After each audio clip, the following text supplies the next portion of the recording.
প্রথমে বিশেষ খবর। দেশভাগের বিভীষিকা ও যন্ত্রণাময় ইতিহাস স্মরণ করতে আজ রাজ্য জুড়ে দেশভাগ বিভীষিকা স্মরণ দিবস পালন করা হচ্ছে। রাজ্যে প্রধানমন্ত্রী গ্রামীণ আবাস যোজনার জন্য আবাস প্লাস সমীক্ষার মেয়াদ আরো 15 দিন বাড়ানো হয়েছে। এনআরএস মেডিকেল কলেজ হাসপাতালে নার্সের অস্বাভাবিক মৃত্যুর ঘটনায় পুলিশের পাশাপাশি রাজ্যের স্বাস্থ্য দপ্তর তদন্ত শুরু করেছে। পরিবারের সদস্যদের না জানিয়ে অভয়ার দেহ তড়িঘড়ি সৎকারের অভিযোগে পুলিশ পানিহাটির প্রাক্তন বিধায়ক নির্মল ঘোষ এবং প্রাক্তন কাউন্সিলর সঞ্জীব মুখোপাধ্যায়কে গ্রেপ্তার করেছে। নেতাজি সুভাষচন্দ্র বসুকে নিয়ে আপত্তিকর মন্তব্য করায় বিভিন্ন জেলা থেকে এ পর্যন্ত 5 জনকে গ্রেপ্তার করেছে পুলিশ। গভীর নিম্নচাপের কারণে আজ দক্ষিণবঙ্গের বেশ কিছু জেলায় ভারী বৃষ্টির পূর্বাভাস।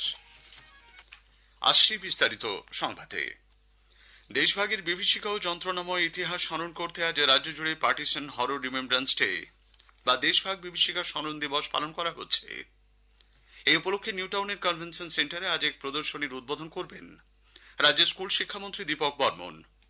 এছাড়া সব জেলায় মোমবাতি মিছিল, দেশভাগের ইতিহাস নিয়ে প্রদর্শনী এবং তথ্যচিত্র প্রদর্শনের আয়োজন করতে তথ্য ও সংস্কৃতি দপ্তরের সচিব ডক্টর সৌমিত্র মোহন জেলা প্রশাসনকে নির্দেশ দিয়েছেন। এ উপলক্ষে আজ 14 আগস্ট সন্ধ্যায় প্রতিটি জেলা সদর এলাকায় সরকারি আধিকারিক, পড়ুয়া, শিক্ষা প্রতিষ্ঠান, সাংস্কৃতিক সংগঠন এবং সাধারণ মানুষের অংশগ্রহণে মোমবাতি মিছিল আয়োজন করা হবে। এই কর্মসূচি সফলভাবে আয়োজনের জন্য প্রতিটি জেলার জন্য 30,000 টাকা বরাদ্দ করা হয়েছে। প্রয়োজনীয় সমস্ত ব্যবস্থা সংশ্লিষ্ট দপ্তরগুলির সঙ্গে সমন্বয় করে গ্রহণ করতে জেলা প্রশাসনকে নির্দেশ দেওয়া হয়েছে। এদিকে রাজ্যপাল রবীন্দ্রনারায়ণ রবি রাজ্যের সমস্ত সরকারি ও বেসরকারি বিশ্ববিদ্যালয়, তাদের অধীনস্থ কলেজ ও শিক্ষা প্রতিষ্ঠানগুলিকে 14 আগস্ট বিভাজন বিভীষিকা স্মরণ দিবস পালনের আহ্বান জানিয়েছেন। রাজ্যে প্রধানমন্ত্রী গ্রামীণ আবাস যোজনার জন্য আবাস প্লাস সমীক্ষার কাজের মেয়াদ আরো 15 দিন বাড়ানো হয়েছে। আগস্ট মাস জুড়ে এই কাজ চলবে। পঞ্চায়েত ও গ্রামোন্নয়ন মন্ত্রী দিলীপ ঘোষ গতকাল দুর্গাপুরের সৃজনী প্রেক্ষাগৃহে এক পর্যালোচনা বৈঠকে একথা জানিয়েছেন। আমি সেই সমস্ত সম্ভাব্য লাভার্থীদেরকে আবেদন করছি যারা পাকা বাড়ি পেতে চান আবাস প্লাসের মাধ্যমে। আগামী 15 তারিখে সার্ভে শেষ হবে। সেই জন্য যারা এরকম রয়ে গেছেন, যার বাড়িতে এখনো সার্ভে হলো না, তাদেরকে আমি আপিল করব 24 ঘন্টার মধ্যে আমরা যে নিচে ইমেল নম্বর দিয়েছি সেই ইমেলে নিজের নাম, নিজের গ্রামের নাম, গ্রাম পঞ্চায়েতের নাম এবং ব্লকের নাম লিখে পাঠিয়ে দিন। আমরা আপনার বাড়িতে লোক পাঠিয়ে সার্ভে করে নেব, আপনি আর ঘর পাওয়ার উপযুক্ত হবেন। বাঁকুড়া জেলার পঞ্চায়েতগুলির কাজকর্ম ও গ্রামোন্নয়নের বিভিন্ন বিষয় নিয়ে গতকাল এক পর্যালোচনা বৈঠক হয়। পঞ্চায়েত ও গ্রামোন্নয়ন দপ্তরের মন্ত্রী দিলীপ ঘোষ এবং বাঁকুড়া জেলা প্রশাসনের আধিকারিকরা জেলা পরিষদ অডিটোরিয়ামে এই বৈঠকে উপস্থিত ছিলেন। পঞ্চায়েতগুলির বিভিন্ন সমস্যা, সরকারি প্রকল্পের বাস্তবায়ন সহ একাধিক বিষয়ে কথাবার্তা হয়েছে। বিভিন্ন প্রকল্পের কাজ সঠিক সময়ে রূপায়ণের লক্ষ্যে রাজ্য সরকার নতুন পোর্টাল চালু করেছে।